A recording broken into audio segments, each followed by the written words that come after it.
Lu pernah nggak ada di posisi ini? Gaji masuk, lu niat nabung, tapi tiap akhir bulan saldo selalu balik tipis. Bukan karena lu foya-foya, bukan juga karena lu nggak usaha. Tapi entah kenapa 10 juta rupiah pertama itu rasanya kayak tembok beton. Berat, lama, melelahkan. Sementara di luar sana lu sering dengar cerita orang yang katanya setelah tembus angka tertentu, nabung jadi lebih enteng. Kedengerannya nggak adil kan? Yang bikin nyesek itu bukan cuma angkanya, tapi perasaan muter di tempat. Lu kerja, lu capek, waktu jalan terus, tapi tabungan kayak nggak mau tumbuh. Di titik ini, banyak orang mulai nyalahin diri sendiri. Ngerasa kurang disiplin, kurang pinter, atau emang nasibnya segini. Padahal bro, masalahnya bukan di niat atau kerja keras lo. Ada sesuatu yang lebih dalam dan jarang dibongkar. Topik ini penting banget karena kebanyakan orang cuma fokus ke hasil, bukan ke fase. Semua orang pengen lihat saldo gede, tapi sedikit yang mau ngomongin kenapa fase awal itu paling kejam secara mental dan struktural. Dan ironisnya, fase inilah yang nentuin apakah seseorang bakal lanjut naik level atau nyerah di tengah jalan. Di video ini, gue nggak mau ngasih lu cerita sukses yang nggak nyentuh realita. Kita bakal bedah kenapa 10 juta rupiah pertama terasa jauh lebih berat dibanding 50 juta rupiah berikutnya, dari sisi psikologi uang, sistem hidup sehari-hari, sampai logika matematis yang sering lu rasain tapi nggak pernah dijelasin. Lebih penting lagi, gue bakal kasih lu kerangka berpikir dan langkah nyata biar lu nggak cuma paham, tapi juga tahu harus ngapain. Bukan trik instan, bukan janji manis, tapi strategi yang masuk akal buat orang yang bangun hidupnya pelan-pelan tapi serius. Kalau lu ngerasa ini lu banget, tahan dulu. Jangan skip. Karena bisa jadi setelah bagian ini, cara lu ngeliat uang bakal berubah total. Sekarang gue mau nantang asumsi yang sering kita telan mentah-mentah. Kalau lu rajin kerja dan nabung, pasti pelan-pelan kekumpul. Kedengerannya masuk akal. Tapi di lapangan, banyak orang kerja makin rajin justru makin susah nyimpen. Artinya ada yang salah, bukan di orangnya, tapi di cara sistem hidup kita bekerja. Coba kita lihat realita. Rata-rata gaji bulanan di Indonesia itu masih di kisaran beberapa juta. Di sisi lain, biaya hidup, makan, transport, sewa, cicilan, naiknya konsisten tiap tahun. Artinya, dari awal uang yang masuk itu udah kepotong buat bertahan, bukan buat tumbuh. Jadi ketika lu berusaha nabung 10 juta rupiah pertama, lu lagi berantem sama sistem pengeluaran yang udah mapan duluan. Sekarang masuk ke psikologi uang. Otak kita itu nggak netral. Secara alami, dia lebih takut kehabisan daripada pengen berkembang. Jadi tiap ada uang lebih, refleksnya bukan simpan, tapi amanin dulu. Masalahnya, amanin versi otak sering berarti dipakai sekarang. Akhirnya uang lewat, tapi nggak pernah ngendap. Secara matematis juga kejam. Misalnya lu bisa nyisihin 500 ribu rupiah per bulan. Buat dapat 10 juta rupiah, lu butuh 20 bulan, hampir 2 tahun. Lama, capek. Dan selama itu selalu ada gangguan. Motor rusak, keluarga butuh, harga naik. Tapi setelah angka tertentu tembus, ritmenya berubah. Karena pengeluaran inti udah relatif stabil, tambahan uang lebih gampang disimpan. Inilah yang jarang dibahas. Fase awal itu bukan soal nominal, tapi soal melawan arus.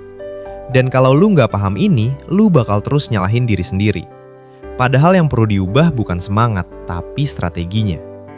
Kalau logika ini udah kebuka di kepala lu, baru kita bisa masuk ke mekanisme sebenarnya kenapa uang mulai nurutin setelah titik tertentu tercapai. Sekarang kita bongkar konsep intinya. Kenapa 10 juta rupiah pertama itu terasa kejam? Karena di fase ini, uang lu belum punya fungsi struktural. Semua uang masih berperan ganda.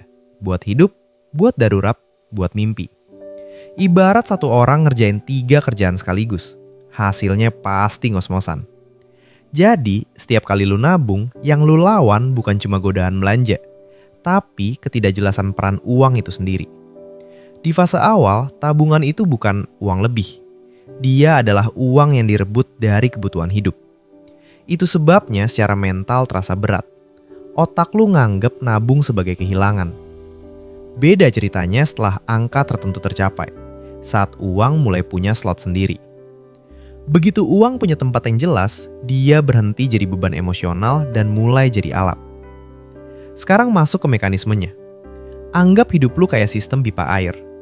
Di awal, semua pipa masih bocor dan bercabang kemana-mana. Uang masuk, langsung keluar buat nutup lubang. Di fase 10 juta rupiah pertama, tugas utama lu bukan nambah debit air, tapi ngebenerin pipa. Kalau pipa masih bocor, air sebanyak apapun bakal habis. Langkah praktis pertama, pisahin uang berdasarkan tugas, bukan jumlah. Jangan nunggu nominal besar. Bahkan kalau kecil, pisahkan secara mental dan sistem. Ada uang buat hidup harian, ada uang yang gak boleh disentuh kecuali darurat, dan ada uang yang gak boleh dirasa. Ini penting karena begitu uang dirasa, dia berhenti jadi alat dan balik jadi godaan. Langkah kedua, turunin ekspektasi di fase awal. Banyak orang nyerah karena ngerasa progresnya lambat. Padahal, lambat itu normal. Di fase ini, target lu bukan angka besar, tapi konsistensi struktur. Kalau lu bisa nabung rutin walau kecil, artinya sistem mulai jalan. Dan sistem yang jalan itu jauh lebih berharga daripada angka sekali gede tapi habis lagi. Ingat ini bro, 10 juta rupiah pertama itu bukan ujian kaya atau enggaknya lu. Itu ujian disiplin struktural. Begitu lu lolos fase ini, ritme hidup lu berubah. Tekanan mental turun, keputusan lebih tenang, dan uang mulai terasa nurutin. Di bagian berikutnya, kita bakal bahas kenapa setelah titik ini tercapai, 50 juta rupiah berikutnya justru terasa jauh lebih masuk akal.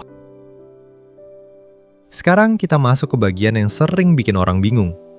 Kok katanya setelah tembus 10 juta rupiah, nabung jadi lebih gampang? Ini bukan mitos motivasi. Ini efek gabungan antara struktur, psikologi, dan matematika yang mulai berpihak ke lu. Pertama, dari sisi psikologi. Setelah lu punya tabungan yang kerasa ada, otak lu berhenti panik. Rasa aman dasar mulai kebentuk. Dan di titik ini, keputusan keuangan lu naik level. Lu nggak lagi mikir, kalau ini keluar, gue kenapa-kenapa nggak? Tapi mulai mikir, ini keputusan paling masuk akal nggak? Ketika panik turun, rasionalitas naik. Ini efek nyata, bukan teori. Kedua, dari sisi sistem hidup. Setelah 10 juta rupiah pertama, biasanya pengeluaran besar yang sifatnya darurat mulai jarang nyedot tabungan. Kenapa? Karena banyak kejadian kecil udah bisa ditangani tanpa ngancurin semuanya. Artinya, uang baru yang masuk gak lagi dipakai nutup lubang lama, tapi bisa beneran disimpan. Disinilah progres terasa lebih cepat, walau nominal nyisihinnya mungkin sama. Sekarang soal anomali yang jarang dibahas. Banyak orang justru gagal setelah tembus angka awal karena euforia palsu. Merasa aman, lalu mulai longgar lagi. Padahal fase ini justru krusial. Bukan buat pamer pencapaian, tapi buat mengunci kebiasaan yang udah kebentuk. Kalau di titik ini lu lengah, uang bakal balik ke pola lama. Yang bikin strategi ini beda dari yang sering lu denger adalah fokusnya bukan ke percepatan, tapi ke pengulangan yang stabil. Kebanyakan saran keuangan nyuruh lu agresif setelah punya tabungan. Padahal yang lebih penting adalah memastikan sistemnya bisa jalan tanpa lu awasin tiap hari. Kalau nabung masih butuh niat besar tiap bulan, berarti sistem belum beres. Di akhir bagian ini, lu harus pegang satu pemahaman utuh. 10 juta rupiah pertama itu mengubah cara hidup lu, bukan cuma saldo lu. Dan begitu cara hidup berubah, 50 juta rupiah berikutnya bukan lagi mimpi jauh, tapi hasil logis dari sistem yang udah bekerja. Di bagian selanjutnya, gue bakal turunin semua ini ke langkah harian yang bisa langsung lu jalanin, tanpa ribet dan tanpa drama. Sekarang kita turunin semua ini ke level yang paling penting. Apa yang lu lakuin besok pagi, bukan apa yang lu pahami malam ini. Karena di dunia nyata, pemahaman tanpa sistem itu cuma bikin lu ngerasa pinter, bukan bikin lu lebih aman. Di fase 10 juta rupiah pertama, tujuan lu sederhana tapi krusial. Bikin uang berhenti kabur dan mulai nurut sama aturan lu. Langkah pertama, ubah momen saat uang masuk. Banyak orang gagal nabung bukan karena boros, tapi karena telat ngatur. Begitu gaji atau hasil usaha masuk, uang langsung bercampur dengan kebutuhan harian. Salah. Uang itu harus diperlakukan kayak tamu transit. Datang, lalu langsung diarahkan.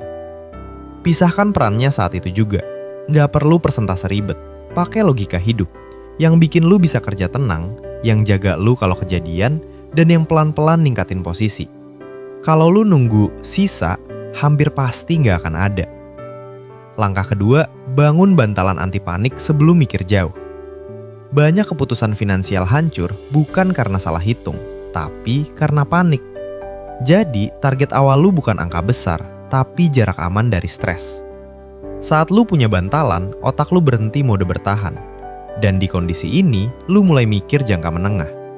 Inilah momen ketika uang bisa diatur, bukan cuma dipakai buat padamkan krisis. Langkah ketiga, perbaiki kebiasaan kecil yang paling sering bocor. Jangan mulai dari pengeluaran besar yang jarang kejadian. Mulai dari yang sering tapi dianggap sepele.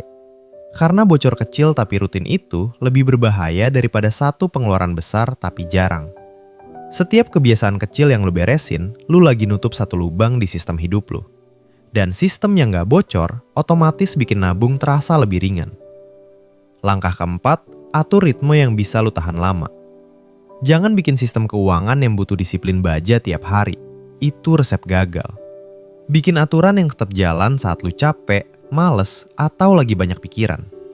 Lebih baik pelan tapi stabil daripada kencang tapi berhenti total. Ingat, tujuan lu bukan kelihatan hebat di awal, tapi sampai ke tujuan tanpa mental hancur. Manfaat dari semua ini bukan cuma saldo yang naik. Yang lu dapat adalah kepala yang lebih tenang. Lu tahu kemana uang lu pergi, kenapa dia di sana, dan apa fungsinya. Di titik ini, lu berhenti ngerasa dikejar hidup. Lu mulai berdiri sejajar. Dan dari posisi inilah, 50 juta rupiah berikutnya jadi masuk akal. Bukan karena lu berubah jadi orang lain, tapi karena sistem lu akhirnya bekerja buat lu. Hambatan pasti ada, akan ada bulan berantakan. Itu normal. Jangan bongkar sistem. Kecilkan langkah, tapi jangan berhenti. Karena di dunia nyata, yang akhirnya sampai bukan yang paling semangat, tapi yang paling konsisten walau biasa-biasa aja. Kalau gue ringkas semua yang kita bahas, intinya sederhana tapi sering diabaikan. 10 juta rupiah pertama itu berat bukan karena lu lemah, tapi karena di fase itu, lu lagi ngebangun sistem, bukan hasil. Lu lagi ngelawan kebiasaan lama, pola hidup yang udah kebentuk, dan cara otak lu melihat uang selama bertahun-tahun. Itu bukan perkara kecil, bro. Kita udah bongkar akarnya. Dari realitas biaya hidup yang makan gaji dari awal, psikologi uang yang bikin nabung terasa kayak kehilangan, sampai fakta bahwa di fase awal, uang itu masih multitasking dan belum punya peran jelas. Kita juga udah bahas kenapa setelah titik tertentu tercapai, ritmenya berubah.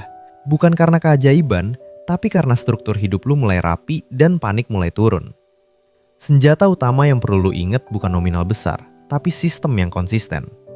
Pisahin peran uang sejak masuk. Bangun bantalan sebelum mimpi jauh. Tutup kebocoran kecil yang rutin, dan main di ritme yang bisa lu tahan lama. Itu bukan strategi keren buat dipamerin, tapi strategi yang paling sering berhasil di dunia nyata. Sekarang gue mau ninggalin lu dengan satu sudut pandang terakhir. Perubahan finansial nggak dimulai saat saldo lu kelihatan hebat, tapi saat lu berhenti memperlakukan uang kecil dengan sembrono. Dari situlah kendali dibangun. Pelan, senyap, tapi arahnya jelas. Sekarang giliran lu. Cek kondisi lu hari ini. Jujur, tanpa nyalahin diri sendiri. Ambil satu langkah kecil dari yang kita bahas, dan jalanin 30 hari ke depan. Kalau lu mau, tulis di komentar bagian mana yang paling kena atau langkah apa yang mau lu mulai. Kita bangun ruang diskusi yang waras, saling ingetin, dan fokus naik bareng. Karena di game ini bro, yang bertahan paling lama biasanya yang menang.